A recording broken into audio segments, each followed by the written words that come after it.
नमस्कार बंधुरा welcome to zenith education. आज আমরা আলোচনা করব ডাব্লিউবি প্রিলি যে এক্সাম হলো 2021 সালের 26 তারিখে সেই এক্সামটার একটু ফুল ডিটেলসে আমরা আলোচনা করব। এই এক্সামের যে জিকে পোর্শনটা সেটা নিয়ে আজকে আলোচনা করব। তো শুরু করা যাক আজকের প্রথম প্রশ্ন 1 নম্বর দেখো, কোনটি পশ্চিমবঙ্গে দিনেমার উপনিবেশ ছিল? দিনেমার মানে হচ্ছে ডেনমার্ক। চারটা অপশন আছে, option A Chuchura, option B Chandannagar, option C Srirampur আর অপশন ডি আছে ব্যারাকপুর। সঠিক উত্তর কি হবে? অপশন সি শ্রীরামপুর হুগলি হচ্ছে সঠিক উত্তর, শ্রীরামপুর হুগলি। এই যে বাকি অপশানগুলো যেগুলো আছে, এই চুচুড়া হচ্ছে চুচুড়াটা হুগলি জেলাতে অবস্থিত, চন্দননগরও হুগলি জেলাতে অবস্থিত, ব্যারাকপুরটা একমাত্র নর্থ 24 পরগনায় অবস্থিত, শ্রীরামপুরও হুগলি জেলাতে অবস্থিত। তাহলে এখানে উত্তর হলো শ্রীরামপুর হুগলি। এবারে দেখে নেব এই যে ডেনমার্কটা সম্পর্কে একটু দেখে নেব। ডেনমার্ক হচ্ছে ইউরোপ মহাদেশের অন্তর্গত। ডেনমার্ক কোন মহাদেশের অন্তর্গত? ইউরোপ মহাদেশের অন্তর্গত। ডেনমার্ক হলো ইউরোপ মহাদেশের অন্তর্গত। আর ডেনমার্কের রাজধানী, ক্যাপিটাল কি? ডেনমার্কের রাজধানী হচ্ছে কোপেনহেগেন। ডেনমার্কের রাজধানী হলো কোপেনহেগেন।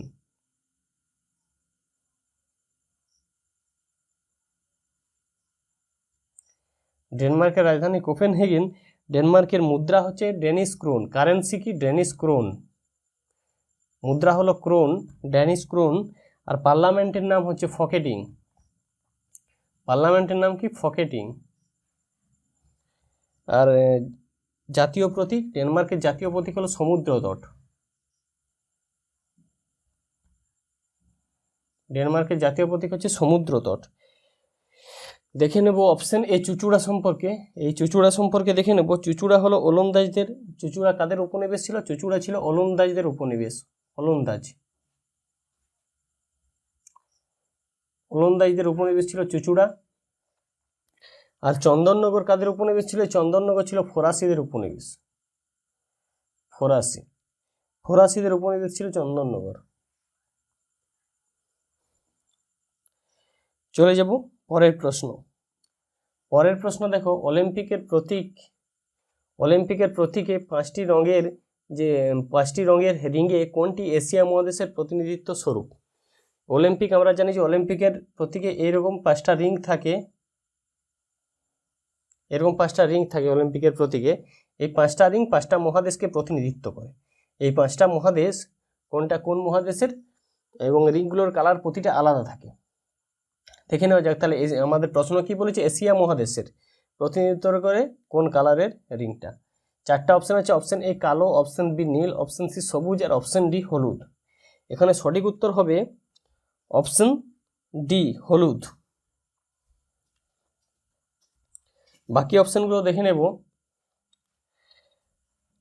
কালো কোন মহাদেশের? কালো হচ্ছে আমাদের আফ্রিকা মহাদেশের। কালো আফ্রিকা মহাদেশের। নীল কোন মহাদেশের? নীল হলো ইউরোপ মহাদেশের। নীল রঙের রিংটা কোন মহাদেশকে প্রতিনিধিত্ব করে? ইউরোপ। সবুজ কোন মহাদেশের? সবুজ কালারের রিংটা অস্ট্রেলিয়াকে প্রতিনিধিত্ব করে। অস্ট্রেলিয়া মহাদেশকে প্রতিনিধিত্ব করে।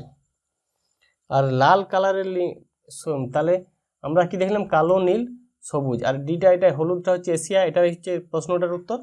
আরও থাকে লাল কালার, তাহলে 4টা গেল। আরেকটা কালার থাকে যেটা হচ্ছে লাল রিংটা কোন মহাদেশকে প্রতিনিধিত্ব করে? না, লাল রিংটা আমেরিকা মহাদেশকে প্রতিনিধিত্ব করে। আমেরিকা মহাদেশকে লাল রিংটা প্রতিনিধিত্ব করে। এই যে রিংযুক্ত পতাকা অলিম্পিকের, এই যে রিংযুক্ত যে অলিম্পিকের পতাকা, এই পতাকাটা নকশা করেছিলেন বেরেন পিয়ার দি কুবারতিন। বেরেন পিয়ার দি কুবারতিন। এই বেরেন পিয়ার দি কুবারতিন এই অলিম্পিকের রিংযুক্ত পতাকাটার নকশা করেছিলেন 1912 সালে। আর এই বেরেন পিয়ার দি কুবারতিন একে আবার ফাদার অফ অলিম্পিক, অর্থাৎ অলিম্পিকের জনক বলা হয়। Father of Olympic. অলিম্পিকের জনক বলা হয় বেরেন পিয়ার দি কুবারতিনকে। চলে যাব পরের প্রশ্ন। পরের প্রশ্ন দেখো, SVEEP প্রোগ্রাম, SVEEP প্রোগ্রাম কি? তাহলে এই প্রোগ্রাম কি? এখানে এটার চারটা অপশন আছে। চারটা অপশন দেখো, senior voters education and electoral participation programme, option A এটা। অপশন বি হচ্ছে systemic voters education and electoral participation programme. Option C আছে senior voters encouragement and electoral participation programme. Option D systemic voters encouragement and electoral participation programme. তাহলে চারটা অপশনের মধ্যে উত্তর হবে option B. Option B যেটা, সেটা হবে এর অ্যান্সার। অপশন বি কি ছিল? সিস্টেমিক ভোটার্স, লিখে দিচ্ছি এখানে,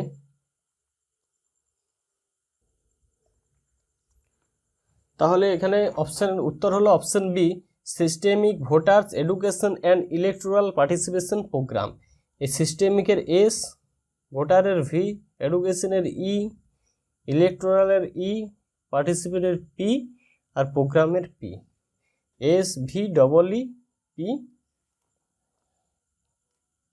এখানে প্রোগ্রাম লেখাটা এখানেই ছিল, এই যে প্রোগ্রাম ছিল এই প্রোগ্রামের পি, SVEEP, আর এই প্রোগ্রামের পি, এই প্রোগ্রামটা এখানে দেওয়া হয়েছিল SVEEP। বোঝা গেল? এখানে এর একটু ডিটেলসে দেখে নিই। এর অর্থ পদ্ধতিগত ভোটারদের সীমা ও নির্বাচনী অংশগ্রহণমূলক কর্মসূচি। পদ্ধতিগত ভোটারদের সীমা ও নির্বাচনী অংশগ্রহণমূলক কর্মসূচি। ভারতে এই প্রোগ্রাম 2009 সাল থেকে শুরু হয়েছিল। তাহলে এই যে প্রোগ্রামটা কত সাল থেকে শুরু হয়েছিল? 2009 সাল থেকে শুরু হয়েছিল ভারতে। 2009 সাল থেকে শুরু হয়েছিল। এছাড়াও আরও কিছু তথ্য দেখে নেব। ভারতের নির্বাচন কমিশনার বর্তমানে কে আছেন? বর্তমানে ভারতের নির্বাচন কমিশনার আছেন সুশীল চন্দ্র। কে আছেন? সুশীল চন্দ্র। ইনি আছেন সুশীল চন্দ্র, ইনি আছেন নির্বাচন কমিশনার অফ ইন্ডিয়া। আরও কিছু থাকে যেমন প্রশ্ন এর থেকে, এই এপিক এর ফুল ফর্ম, এগুলো দেখে নেবে তোমরা।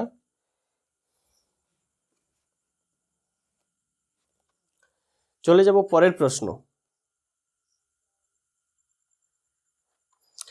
পরের প্রশ্ন দেখো, 1857 সালে মহাবিদ্রোহের সময় কানপুরে কে বিদ্রোহীদের নেতৃত্ব দিয়েছিলেন? চারটা অপশন আছে। অপশন এ নানা সাহেব, অপশন বি দ্বিতীয় বাহাদুর শাহ, অপশন সি রানী লক্ষ্মীবাই, আর অপশন ডি হলো বেগম হজরতমল। উত্তর হবে অপশন এ নানা সাহেব। সঠিক উত্তর কি? অপশন এ নানা সাহেব। এবারে দেখে নেব এই 1857 সালে যে মহাবিদ্রোহ, এটা সম্পর্কে একটু দেখে নেব। মহাবিদ্রোহ প্রথম শুরু হয়েছিল 26শে ফেব্রুয়ারি মুর্শিদাবাদের বহরমপুর সেনানিবাসে চর্বি মাখানো কার্তুজ নিয়ে বিক্ষোভের কারণে। কত সালে, কখন হয়েছিল? 26শে নভেম্বর, 26শে ফেব্রুয়ারি প্রথম শুরু হয়েছিল বহরমপুর সেনানিবাসে চর্বি মাখানো কার্তুজ নিয়ে। 29শে মার্চ ব্যারাকপুর সেনানিবাসে মঙ্গল পাণ্ডে বিদ্রোহের ঘোষণা করেছিল। মঙ্গল পাণ্ডে কখন বিদ্রোহের ঘোষণা করেছিল? 29শে মার্চ ব্যারাকপুর সেনানিবাসে মঙ্গল পাণ্ডে বিদ্রোহের ঘোষণা করেছিল। মঙ্গল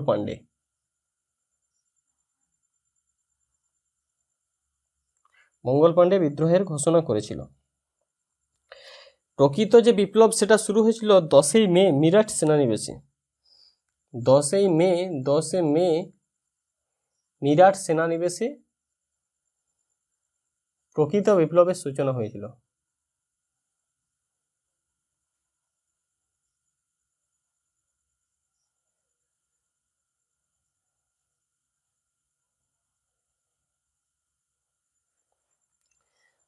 মে মিরাট সেনানিবাসে প্রকৃত বিপ্লবের সূচনা হয়েছিল।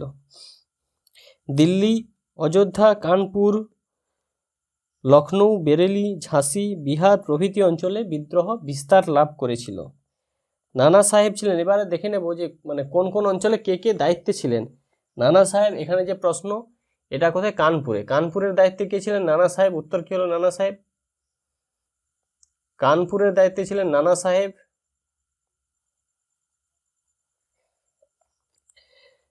নানা সাহেব, তার পক্ষে কে ছিলেন? তার সেনাপতি ছিলেন তাতিয়া টোপি। তাতিয়া টোপি, তাতিয়া টোপি ইনি বিদ্রোহ মেনলি পরিচালনা করত। ঝাঁসির দায়িত্বে ছিলেন রানী লক্ষ্মীবাই। ঝাঁসির দায়িত্বে কে ছিলেন? রানী লক্ষ্মীবাই।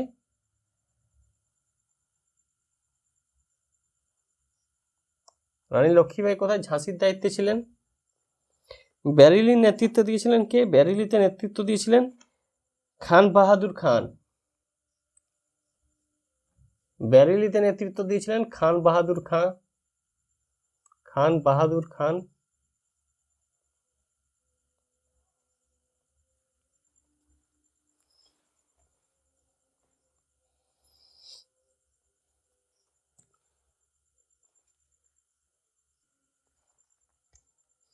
বেরিলির দায়িত্বে ঝাঁসির দায়িত্বে ছিল রানী লক্ষ্মীবাই। এই বেরিলির দায়িত্বে ছিল খাঁ বাহাদুর খান। বিহারের দায়িত্বে ছিলেন কুনওয়ার সিং। অযোধ্যার দায়িত্বে ছিলেন বেগম হজরতমল। আসামের দায়িত্বে ছিলেন মনিরাম দেওয়ান। ফৈজাবাদের দায়িত্বে কে ছিলেন? ফৈজাবাদের দায়িত্বে ছিলেন মৌলভী আহমদুল্লাহ। তাহলে এরা বিভিন্ন জায়গায় নেতৃত্ব দিয়েছিল। সিপাহী বিদ্রোহ মহাবিদ্রোহের মেন নেতা ছিলেন দ্বিতীয় বাহাদুর শাহ।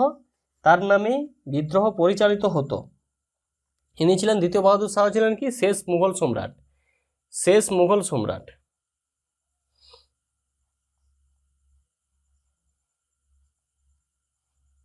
শেষ মুঘল সম্রাট ছিলেন দ্বিতীয় বাহাদুর শাহ।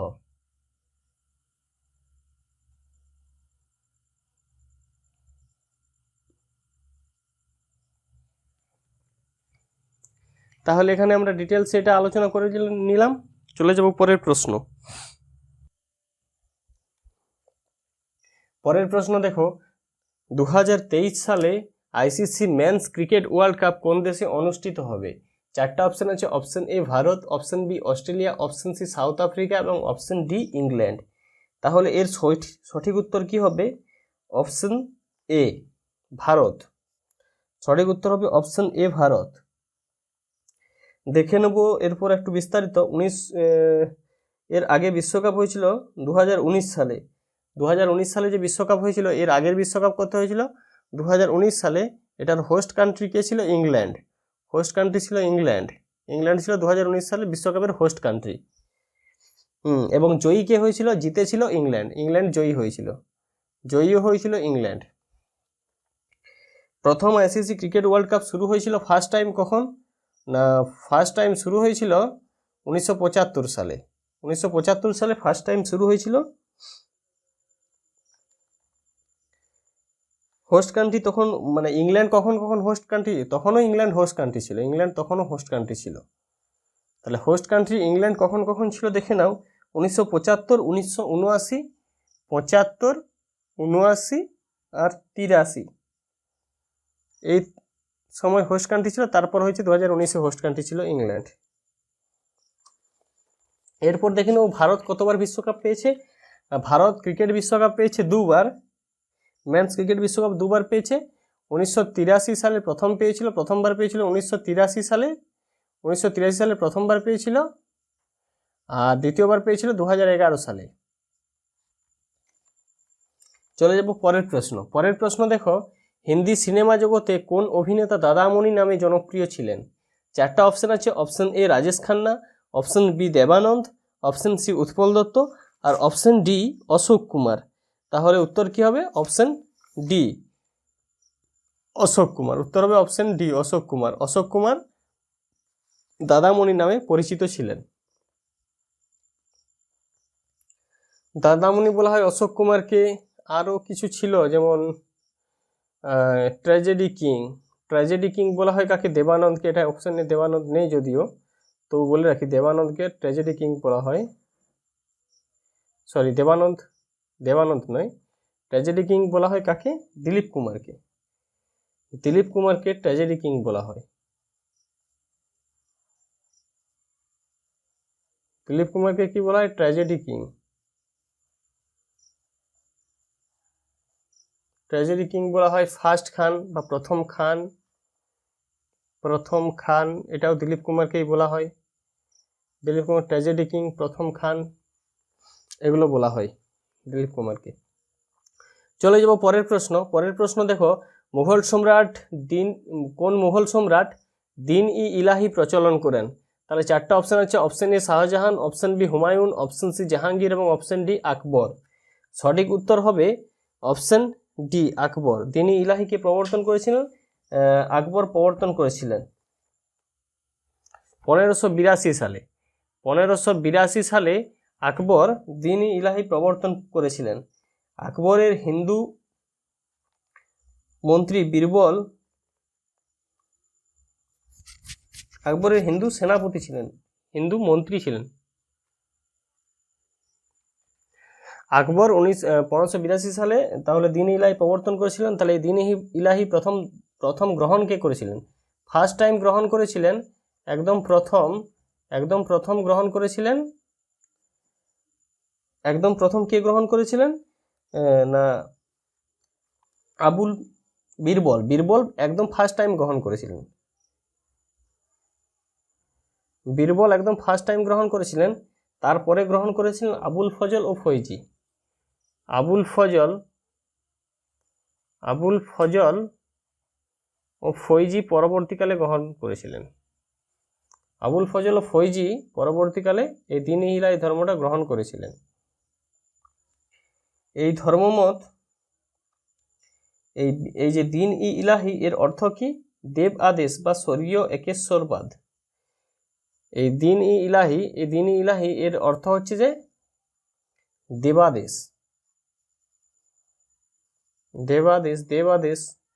বা স্বর্গীয় একেশ্বরবাদ।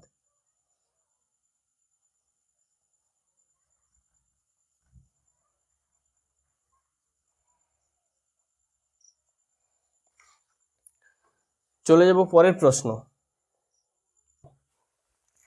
পরের প্রশ্ন দেখো, পরের প্রশ্ন সি প্লাস প্লাস কি? তাহলে চারটা অপশন আছে, একটি ইনপুট ডিভাইস, একটি অপারেটিং সিস্টেম, একটি অ্যাসেম্বলি ল্যাঙ্গুয়েজ এবং অপশন ডি কি আছে? Programming language. উত্তর কি হবে? সি প্লাস প্লাস হলো একটি প্রোগ্রামিং ল্যাঙ্গুয়েজ, অপশন ডি। কয়েকটি প্রোগ্রামিং ল্যাঙ্গুয়েজ হলো Fortran, COBOL, Pascal, C plus plus ইত্যাদি। ফোরট্রান প্রোগ্রামিং ল্যাঙ্গুয়েজ, আরো কতগুলো হচ্ছে Fortran, COBOL, C plus plus, pascal,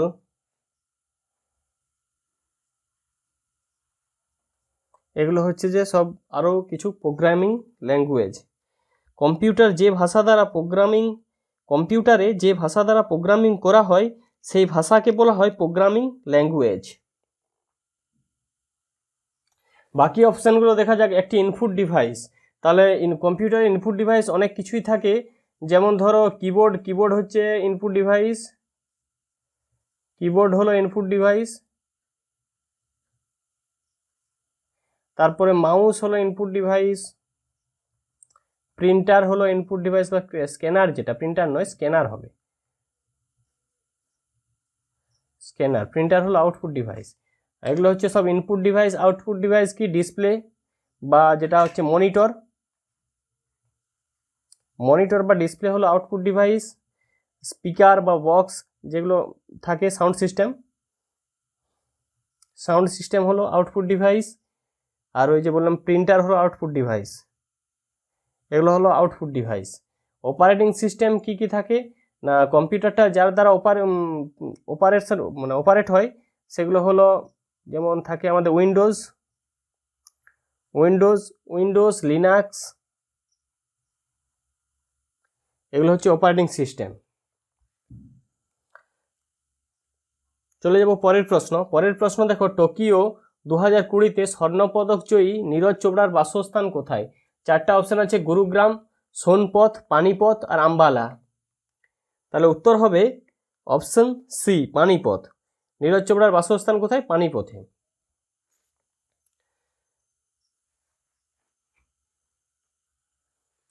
এই পানিপথ হলো হরিয়ানা রাজ্যে অবস্থিত। পানিপথ, গুরুগ্রাম, সোনপত এগুলো সব হরিয়ানা রাজ্যে অবস্থিত। আর নীরজ চোপড়া ভারতীয় সেনাবাহিনীতে জেসিও পদে নিযুক্ত হয়েছেন। তিনি সোনা জেতার পর ভারতীয় সেনাবাহিনীতে জেসিও পদে নিযুক্ত হয়েছেন। জেসিও, এই জেসিওর ফুল ফর্ম কি? Junior commissioned officer. Junior commissioned officer. পরের প্রশ্ন দেখো, বক্সা ব্যাঘ্র সংরক্ষণ প্রকল্প পশ্চিমবঙ্গের কোন জেলায় অবস্থিত? চারটা অপশান, জলপাইগুড়ি, আলিপুর, দার্জিলিং আর দক্ষিণ 24 পরগনা। তাহলে উত্তর হবে অপশন বি, আলিপুর। আলিপুরদুয়ার, আলিপুর নয়, আলিপুরদুয়ার। তাহলে বক্সা ব্যাঘ্র সংরক্ষণ প্রকল্প যেটা, সেটা আলিপুরদুয়ারে অবস্থিত। 1983 সালে দেশের 15তম টাইগার রিজার্ভ হিসাবে বক্সা টাইগার রিজার্ভ স্থাপিত হয়েছিল। 1983 সালে 15তম বক্সা টাইগার রিজার্ভ স্থাপিত হয়েছিল। আলিপুরদুয়ারের অন্য একটি বিখ্যাত জাতীয় উদ্যান হলো জলদাপাড়া জাতীয় উদ্যান, যেটি এক সিংহ গন্ডারের জন্য বিখ্যাত। তাহলে আলিপুরদুয়ারের আরো একটা জাতীয় উদ্যান কি? জলদাপাড়া।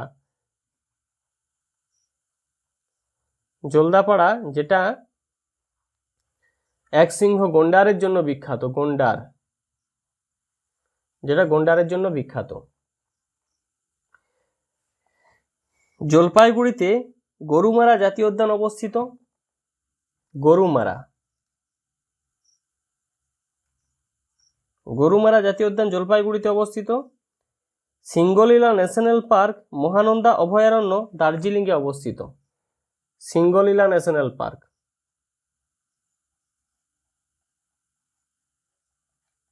আর মহানন্দা দার্জিলিংয়ে অবস্থিত। আর দক্ষিণ 24 পরগনাতে সুন্দরবন আছে, সজনেখালি, এগুলো দক্ষিণ 24 পরগনায় অবস্থিত। সুন্দরবন, সজনেখালি,